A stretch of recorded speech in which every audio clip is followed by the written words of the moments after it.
టీచర్లను తిట్టడం, ఎవరింట్లోనో ఎవరితోనో ఎవరో లేచి వెళ్ళిపోవడం, తల్లిదండ్రులను ఎదిరించడం, ఇలాంటి విషయాలు పెద్దవాళ్ళు మాట్లాడుకుంటుంటే పిల్లలకు అవే అలవాటు అవుతాయి.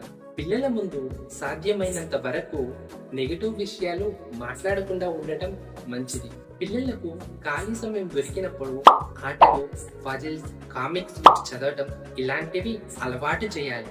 చిన్నపిల్లలు సెల్ ఫోన్స్ కానీ టీవీ కానీ చూస్తుంటే వాళ్ళను కొంత అబ్జర్వేషన్ లో పెట్టడం మంచిది. ఒక చోట కొంతమంది పెద్దవారు మాట్లాడుకుంటూ ఉన్నారట. అక్కడకు ఒక పాప వచ్చి, ఏహే ఆపండి, ఎప్పుడు రొటీన్ మాటలేనా, ఏవైనా కొంచెం ఇంట్రెస్టింగ్ గా ఉండే మాటలు మాట్లాడండి అనేసి అన్నదట. అప్పుడు ఇక్కడ ఉన్నవారు అడిగారట, ఇంట్రెస్టింగ్ అంటే ఎలాంటివి మాట్లాడుకోవాలి అని అడిగితే, గొడవలు, చనిపోవడాలు, దెయ్యాల కథలు, ఇలాంటివి ఇంట్రెస్టింగ్ గా ఉంటాయి, అవి మాట్లాడండి అనేసి అన్నారు.